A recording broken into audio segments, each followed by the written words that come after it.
I gave everything, my trust, my restraint, my silence, and still, I crossed a line I can never uncross. I let him in, not just into my space, but into parts of me I swore were off limits. And now, all I feel is disgust, at him, at myself. That kiss wasn't love, it was a collapse, a betrayal of every role, every principle I built my life on. I want to scream, to rip this feeling out of me, but it's already rooted too deep. I came home just after dusk. The kind of dusk where the sky hangs heavy and the air feels thick with things unsaid. The house was quiet, too quiet. Not the peaceful kind, but the kind that wraps around you like a warning. I should have gone straight to my room. Should have ignored the faint rustling sound coming from upstairs. But something in me couldn't let it go. My steps were slow, uncertain, each one heavier than the last.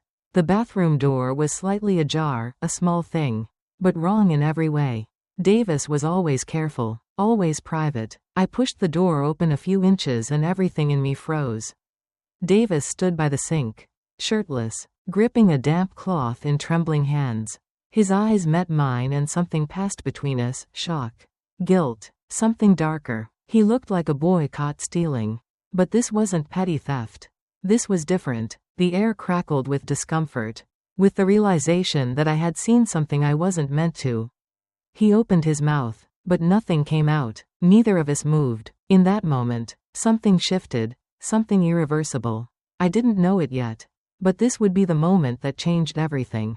I stood there, suspended in the doorway, my breath shallow and uneven. The soft hum of the bathroom fan was the only sound between us. But it did nothing to drown out the pounding of my heart. Davis's chest rose and fell in ragged rhythm, droplets of water still clinging to his collarbones. His skin glistened under the dim light, flushed not from the warmth of the room, but from something else, something far more complicated. My fingers twitched at my sides, every instinct screaming at me to turn away, to shut the door and erase the image seared into my mind. But I didn't. I couldn't. I didn't hear you come in, he said again. His voice cracked at the edges, brittle and low. I swallowed hard, struggling to form words. I didn't mean to, but the sentence collapsed under the weight of what we both already knew. I had seen too much. He turned slightly, reaching for a towel, but his movements were slow, uncertain. The cloth slipped from his hand and fell to the floor, leaving him exposed in more ways than one. Shame flickered across his face, but he didn't look away. Instead, he held my gaze, searching it, testing it. Davis, I started, but stopped myself. My voice was trembling. Everything about this moment was wrong. And yet, there was a strange pull between us. A fragile string, stretched taut, threatening to snap. I didn't mean for you to see that, he said, softer now, the shame in his voice layered with something deeper. I didn't know what else to do. I didn't think you'd be home. I took a step inside without realizing it, my hand brushing the doorframe as if I needed to hold onto something solid. The air between us was heavy now, humid with tension. My eyes fell to the red mark along his collarbone, a line where his skin had been rubbed raw, faint, but unmistakable. The cloth hadn't just been wet. It had been used to wipe something away. What were you doing? I asked quietly, not as an accusation, but a confession of my own curiosity. My voice sounded foreign to me, too soft, too intimate. He didn't answer, not with words, but something in the way he shifted, the way his eyes flicked down and back up, said more than he meant to. Desire and guilt warred on his face like shadows flickering beneath the surface. I don't know what's happening to me, he whispered, his voice breaking. Around you, I feel. I closed the distance before I could think better of it. Not to touch him, but to see him. Truly see him. You feel what? Alive, he said, and terrified. The word echoed in the small space like a confession. Trembling on the edge of something dangerous. I should have left. I should have said something to set a boundary. But all I could do was stand there, aching with the weight of an emotion I couldn't name, and the terrifying truth that I didn't want to walk away.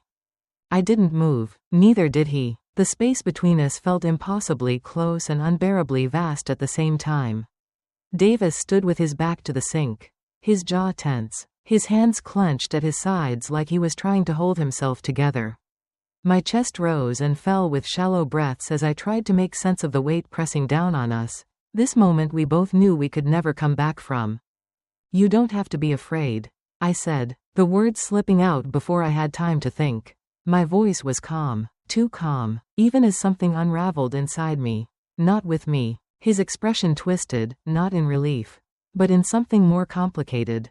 Pain, longing. His lips parted slightly, and for a second I thought he might break down, confess something that had been sitting just beneath the surface for too long. But instead, he stepped forward, one step, then another. I could feel the heat from his body before he even reached me. "Then why'd I feel like this is wrong?" he asked. Voice low, raw. "Why'd I want something I know I shouldn't?" I didn't answer, not because I didn't know, but because I did, and the truth terrified me. I had felt it too, the slow, creeping awareness of him in ways I wasn't supposed to. The shift in how his presence affected me. The accidental touches that lingered too long. The way his voice stayed with me after he left a room. I'd buried it, pretended it was nothing, but now, with the silence stripped bare and his vulnerability laid open before me, I couldn't deny it. "I don't know," I whispered, "but I've asked myself the same thing." His eyes searched mine, looking for shame, for disgust, but all he found was the same confusion mirrored back at him. For a second, we were just two people, tired, bruised by the world, and holding on to something neither of us had asked for. His hand lifted slowly, hesitant, like he expected me to flinch. But I didn't. His fingertips brushed the side of my face. Barely there, like he wasn't sure if the moment was real. My skin burned beneath his touch, a quiet flame igniting in places I had tried so hard to keep buried. "We shouldn't," I said, though there was no conviction in my voice. It sounded like a plea without weight. "I know," he murmured, "but I can't stop thinking about you." The honesty in his voice broke something in me. Not lust, not desire, but the aching need to be seen, understood, wanted without expectation or judgment. And that was what made it so dangerous. I didn't stop him when he leaned in. Didn't stop myself when our foreheads touched. The smallest contact sending a shiver down my spine. We stayed like that, on the edge. Breathless, afraid, waiting for something to pull us back. But nothing did. And that silence between us? It said everything. I should have pulled away. I should have stepped back. Said his name. Reminded both of us who we were, what we were. But the moment had wrapped itself around us like a current. Slow and heavy, dragging us deeper before we even realized we were sinking. Davis didn't kiss me. Not yet. He just stood there, our foreheads pressed together, our breath shared in the charged space between us. I felt everything. His hesitation, his restraint, his want, and my own. It terrified me. How natural it felt. How much I wanted the comfort of him. The truth of him, no matter how wrong it was. My hands hovered at my sides. Tense, unsure. I could feel the beat of my heart in my throat. Loud and impossible to ignore. My mind screamed for distance. But my body betrayed me with its stillness. I didn't move because some part of me, some quiet, bruised place inside, didn't want this moment to end. "I don't know who I am when I'm around you anymore," Davis whispered, voice shaky, uncertain. "You're still you," I replied, though the words felt hollow. "And I'm still me. We just forgot how close we were allowed to get." He pulled back just enough to look into my eyes. His gaze searching, his fingers brushing a strand of hair behind my ear. The gentleness of it undid me more than anything else could have. There was no dominance in his touch. No pressure, only aching sincerity. "We're not supposed to feel this," he said, barely more than a breath. "I know." And yet neither of us turned away. When his lips finally brushed mine, it wasn't with urgency or hunger, it was with reverence. Like he thought I might shatter under his touch. It wasn't a kiss meant to consume, it was a question. A tentative exploration of something forbidden and real. I answered it. I kissed him back, slow, unsure, trembling. Our mouths moved with restraint. Our hands still unsure of where they belonged. His palm came to rest on my waist. Feather light, as though even he couldn't believe this was happening. My hand found his shoulder, grounding myself in the tension of his body. But desire, once awakened, doesn't stay gentle for long. The kiss deepened, still careful, still uncertain, but no longer hesitant. The need we had both buried had found air, and now it breathed between us like fire. But even as we leaned into each other, even as our bodies pulled closer, the edge of shame curled at the back of my mind, whispering warnings I refused to listen to. He pulled back first, breathing hard, his forehead resting against mine once more. If we keep going, we can't undo it. I nodded, eyes still closed. I know. And still, I didn't let go. Because maybe, just for that moment, the ache of loneliness, the need to feel seen, to be held without pretending, was louder than the guilt waiting on the other side. We sat there in the stillness, the echo of what had just passed between us pulsing in the quiet like an aftershock. The bathroom light buzzed faintly, casting long, fractured shadows across the tile floor. Davis hadn't moved, and neither had I. Our breathing had slowed. But inside, everything still roared. The air was thick, not with lust, but with consequence. He exhaled, a long, shaky breath that trembled through his body. I could feel the regret already forming in his silence, curling around us like a second skin. I pulled back slightly, just enough to meet his eyes. "We can't go back," I said, the words heavy and honest. "We crossed a line." "I know," he whispered, "and I don't even know how it happened. One second I was standing here and the next." He shook his head, rubbing the back of his neck. "It's like something snapped inside me. Something I've been holding in." That confession landed like a thunderclap. A truth neither of us wanted to admit. This hadn't come out of nowhere. It had been growing, quietly, dangerously, in the spaces between casual glances and prolonged silences, in the weight of unsaid things and unacknowledged needs. And now that it was here, staring us down, we had no idea what to do with it. "I shouldn't have let it happen," I murmured, more to myself than him. "But you didn't stop it," he replied, his voice soft, almost fragile. I flinched. Because it was true. Silence fell again, and with it came the guilt, cold and gnawing. Not just for the kiss, but for everything that had led up to it. The looks I'd ignored, the closeness I'd rationalized, the loneliness I'd pretended didn't exist. I'd told myself I was just being kind, being supportive, but deep down, I'd known, I'd felt the shift, and I hadn't run from it. Davis sat on the edge of the bathtub, hunched forward, his elbows on his knees. He looked younger in that moment, lost. "I don't want you to hate me." "I don't," I said quickly, surprising myself with how much I meant it. "I could never hate you." "Even now?" I nodded, though the knot in my throat made it hard to breathe. Especially now, because the truth was, beneath the shame, the confusion, and the fear, there was a part of me that understood him too well. That part of me saw the loneliness in his eyes and recognized it. That part knew what it meant to feel invisible, to crave connection so badly that it blurred the lines of right and wrong. "But we can't pretend this didn't happen," I said finally. "No," he agreed, "but what do we do now?" I didn't have the answer.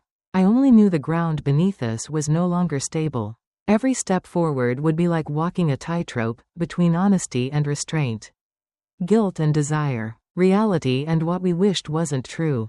"We figure it out," I said quietly, "one moment at a time." And for now, that was all we had. The weight of what we'd done didn't hit me all at once, it settled slowly, like a storm cloud creeping over a bright sky. By the time I returned to my bedroom, the air felt thinner, like it didn't want to carry the memory of what had just passed. I sat on the edge of the bed in silence, hands clasped tightly in my lap, replaying every second of the kiss, every breath, every unspoken word that had passed between Davis and me. What scared me most wasn't the act itself, it was how natural it had felt. How much I'd leaned into it. How my body, my heart, hadn't screamed in protest, but relaxed like it had found something it didn't realize it needed. And that terrified me more than guilt ever could. I tried to sleep, but my mind refused to settle. The sheets felt too warm, the darkness too loud. Every creak in the house made me wonder if he was still awake. Was he thinking of me the way I was thinking of him? Regretting? Replaying? Eventually, I gave up trying. I moved to the kitchen, needing water, needing distraction, anything to quiet the unrest inside me. But as I turned the corner, I froze. Davis was already there, standing by the sink in a t-shirt and sweats, staring into the dim glow of the refrigerator light. His hair was messy, his posture tired. He looked like he hadn't slept either. He turned slowly, and when his eyes met mine, I knew instantly he was just as haunted. Couldn't sleep? I asked, my voice barely more than a whisper. He shook his head. Not even close. The silence that followed was thick. The same kind that had hung over us earlier. But heavier now. Changed. It wasn't charged with tension this time, it was laced with the after. The confusion, the shame, the ache of knowing too much had already happened. I took a slow breath, gripping the edge of the counter as if it might hold me upright. "We can't keep doing this," I said quietly. "I know," Davis replied, "but I don't know how to undo it." "You can't." I looked down at the floor, the words burning my throat. "We crossed a line, Davis. One we can't uncross." He was quiet for a moment. Then he stepped forward, cautiously, like approaching something fragile. "But it's not just the kiss, is it?" I met his eyes reluctantly. "No," I admitted. "It's everything leading up to it. The looks, the silences, the way I've been thinking about you, and the way you've looked at me." The words hung between us, exposed and trembling. Neither of us tried to deny it. "I don't want to lose what we have," he continued, "but I don't think we can go back." "We can't," I agreed, my voice breaking, "but maybe we can figure out how to live with it, without letting it ruin us." We stood in silence again, two people on the edge of something irreversible, and neither of us sure if we were about to fall, or already had. The following morning was colder than usual, though the thermostat hadn't moved. I could feel it in the walls, in the silence of the kitchen, in the space between me and Davis as I stepped inside and saw him already there, back to me, pouring coffee like it was any other day. But nothing about it was ordinary. Nothing ever would be again. He didn't turn around when I entered, and I didn't greet him. We both pretended to be immersed in small things, me with the faucet, him with his mug, but our movements were mechanical, hollow. I could hear the soft clink of his spoon against ceramic, a rhythm far too precise for someone who wasn't unraveling inside. "Morning," he said after a beat, voice quieter than usual. I hesitated, then forced a simple "morning" in return. The silence that followed wasn't unfamiliar, it was the same strained quiet that had wrapped itself around us since that night. But now it was heavier. Now it whispered, "You've gone too far." I took a sip of water just to give my hands something to do. I could feel his eyes on me, just a flicker. Just a second, but it was enough to make my skin prickle. I didn't meet his gaze. I couldn't. He leaned against the counter, arms crossed. "So," he said, like the weight of the word could somehow sum up everything between us. I didn't answer right away. What was there to say? That I regretted it? That I didn't? That every time I closed my eyes, I could still feel the heat of his breath, the tremble in his fingers, the quiet desperation behind that kiss? Finally, I whispered, "We can't pretend nothing happened." "I know." His voice was steady, but I could hear the strain beneath it. "But I don't know how to talk about it without." He trailed off, rubbing the back of his neck. "Without making it worse. Without making it real. I've been going over it in my head," I said, setting my glass down, every second, trying to figure out where the line blurred, where we let it happen. "And?" he asked, watching me closely now. "I don't know." My voice cracked. "But it did. And now we're here." He stepped closer, cautiously, his movements hesitant but deliberate. "I know it's messed up," he said. "I know what it looks like. But it didn't feel wrong. Not in the moment. That's the part that scares me," I said, my chest tightening. How right it felt, even when I knew it wasn't. He exhaled, running a hand through his hair. "I'm not asking for anything. I just don't want to lose you." "You haven't," I said, forcing a small breath. "But we're not the same anymore. We can't go back." He nodded slowly. "Then where do we go?" I looked at him, really looked at him, for the first time that morning. His eyes were full of conflict. Just like mine. "I don't know," I admitted, "but whatever we do, we can't keep pretending." And in that moment, we both knew, the truth had already rewritten everything. The days that followed moved in slow, fractured pieces, moments stitched together with silence and avoidance. Davis and I settled into a strange rhythm, one shaped not by routine but by deliberate distance. We were careful, overly so, never in the same room for long. Never touching, never talking unless we had to. It was as if we feared proximity would pull us back into something we couldn't control. And yet, despite the distance, I could feel him, always, in the way the air shifted when he entered a room, in the way my chest tightened when our eyes met accidentally. There was a tension that pulsed beneath the surface, ever present, hungry and unspoken. It never left us, not even for a second. Late one evening, I sat curled up on the couch, pretending to watch the muted flicker of a nature documentary. I hadn't heard Davis come in, but I felt it, the change in the atmosphere. My body went rigid as I sensed him standing just behind me, his silence louder than the television. A moment later, he moved to the far end of the couch, sitting down like he was afraid he might break something, me. Maybe, or himself. We didn't speak. We didn't have to. The distance between us on the cushions was only physical. Inside, I was already cracking. Then, without warning, his voice cut through the silence. I hate this. I looked over at him, startled. What? He shook his head, his jaw clenched. This, whatever this is between us.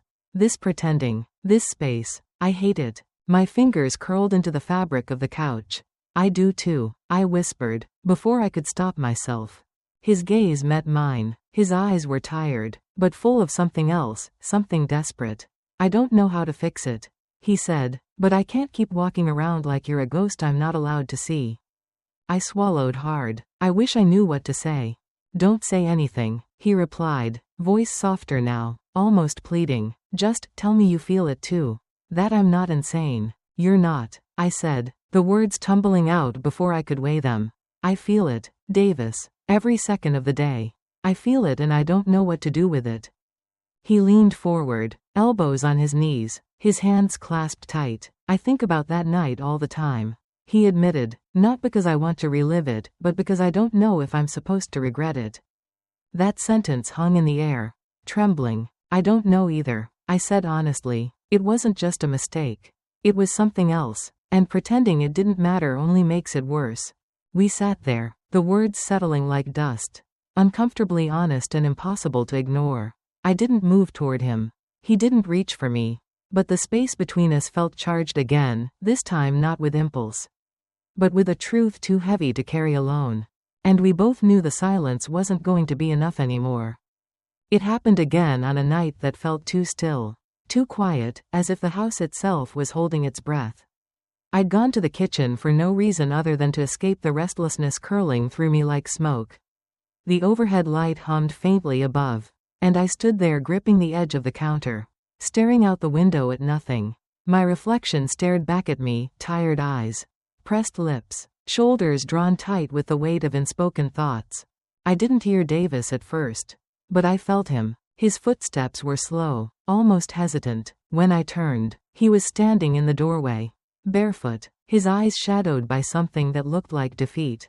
I don't know how to live like this, he said, voice quiet but clear. My breath hitched. He didn't sound angry or impulsive. He sounded worn down, like the weeks of tension had finally carved into his spirit and left him raw. Neither do I admitted. He stepped into the room, and the distance between us seemed to collapse with each step. There was no hunger in his movements, no urgency, only need. The need to understand, to be understood, to make sense of the chaos inside both of us. Then what do we do? He asked. Barely a whisper now. I looked at him, really looked, and saw every emotion he had tried to hide since that night. Guilt, fear, desire, and something else, a quiet longing for resolution that neither of us could name. I let out a long breath and turned fully toward him. We stopped pretending. The words landed like a ripple in still water. He blinked, as if surprised I'd said them out loud. Stop pretending, what? He asked. Voice rough. That it didn't happen. That we're okay. That we're the same people we were before that night. I paused, the confession catching in my throat. We're not, and we won't be, but maybe that doesn't mean we have to fall apart. He stepped closer. You think we can hold it together? After everything? I shrugged, my voice softer now. I don't know, but pretending hasn't helped either of us. He moved until only a few feet separated us. I keep thinking if I just stay away, keep quiet, it'll fade, but it hasn't. My heart pounded. Mine either. For a long moment, we just stood there, the weight of our honesty settling between us. He looked like he wanted to touch me, his hands flexed at his sides, but he didn't. And I was grateful, not because I didn't want it, but because I finally realized what we needed wasn't another mistake made in silence. We have to talk about it, I said. Really talk. No more half-truths. No more walking around like ghosts. He nodded slowly. Okay. His voice was steady, but his eyes were filled with doubt, with hope, with something that almost looked like peace. And for the first time in weeks, I believed maybe we could find a way forward, not clean.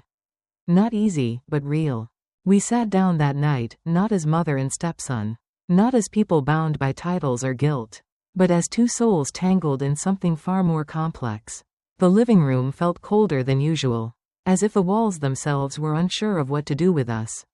The lamp cast a soft amber glow between us, but it did nothing to soften the edges of what we were about to say.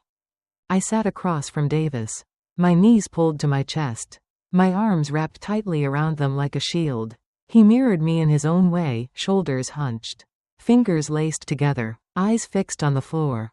It was supposed to be a conversation, a reckoning, but when the moment came, neither of us knew how to begin. I don't even know where to start, he said, breaking the silence. His voice was low, strained, and heavy with restraint. Then let me, I offered gently. He looked up at me, cautious, but nodded. I took a deep breath. We can't pretend that what happened didn't mean something. Because it did, to both of us. He swallowed hard. It did. And we can't ignore that it changed us. It's not just about the kiss. It's about everything that's led up to it, the distance, the tension, the things we didn't say for too long. I was scared, Davis admitted, scared that if I said anything, you'd push me away, that you'd hate me. Hate you? My voice cracked. Davis, I could never hate you. But I was afraid of what it meant, of what I might feel. There, I'd said it. He leaned back against the couch, exhaling like he'd been holding that breath for weeks. I don't want to lose you. Not like this. My heart twisted. You haven't lost me, I said, but we've lost something else. The safety we used to have. The simplicity. He nodded, his jaw tense. So, what do we do now? I hesitated, then looked at him with open eyes, no lies. No masks. We talk. We face it. We own what happened. And we stop letting shame decide what comes next. But what can come next? He asked. Is there even a path forward that doesn't ruin us? I didn't answer right away. Because I didn't know. I don't think we'll ever go back to what we were, I said, but maybe we can become something else. Something honest. Even if it's messy? I gave a small, broken smile. Especially if it's messy. Davis reached forward, not to touch me, but just to close the space with his presence. Then let's figure it out. Day by day. There was no promise of perfection. No illusions that this would be easy. But as we sat there, raw and exposed, I felt something shift, not backward. Not into denial, but forward. And that, I realized, was the bravest thing we could do. The house didn't feel lighter after that night. But it felt honest, like the walls finally stopped whispering secrets we weren't brave enough to say aloud. There was still tension, yes, still uncertainty hovering like a fine mist between us. But the silence had changed. It wasn't hollow anymore. It had weight, meaning, intention. Davis and I didn't fall into old rhythms again. We didn't try to act like nothing had happened. Instead, we treaded carefully, as if we were walking barefoot across glass, slow. Deliberate, vulnerable, but we walked it together. And that was the difference. The next morning, I found him in the kitchen again. This time already making coffee. He looked up when I entered, not startled. Not avoiding me, just aware. Present. You want some? He asked. I hesitated, not because of the coffee, but because of what it symbolized. Normalcy. A simple offer that now carried layers beneath it. I nodded. Yeah, thanks. We stood in silence as the machine hissed and sputtered. But this silence didn't strangle, it settled. Like a wound that had stopped bleeding, even if it hadn't yet healed. When he handed me the mug, our fingers brushed. We both froze for a second. Then pulled away, not out of guilt, but out of mutual understanding. We were still figuring out what was safe. He leaned back against the counter, sipping quietly. I've been thinking a lot about what you said last night. So have I admitted. It's not just about how we move forward. It's how we stop hurting ourselves in the process. Davis nodded. I know we can't change what happened. And I'm not even sure I want to. But I don't want it to define us either. I don't want everything between us to shrink into that one moment. I watched him, really watched him, the way his brows knit slightly in thought. The tension in his shoulders. He wasn't just wrestling with what had happened. He was wrestling with who he was because of it. Neither do I said quietly. But it's going to take time. And space. And a lot of care. And trust. He added, looking at me. Especially that. We didn't need to say more. The air between us felt less dangerous now. But still delicate, like glass that could crack with the wrong pressure. And so we treated each other with something close to reverence. Not because what we'd shared was pure. But because it was real. And real things are never perfect. That night, we sat across from each other on the living room floor. Talking softly about everything except the obvious. We laughed. We sighed. And we let the distance between us shrink by inches.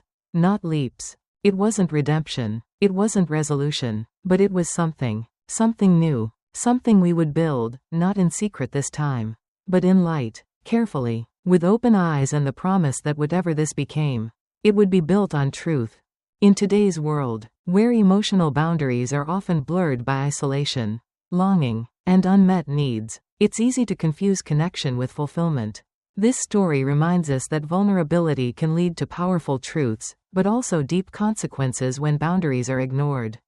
In real life, it's crucial to recognize the difference between emotional craving and healthy connection. If you find yourself drawn into a complicated or inappropriate relationship, pause, reflect, talk to someone you trust. Seek clarity, not escape. The most courageous thing isn't giving in to temptation, it's facing your loneliness with honesty. And choosing the path that leads to healing, not regret.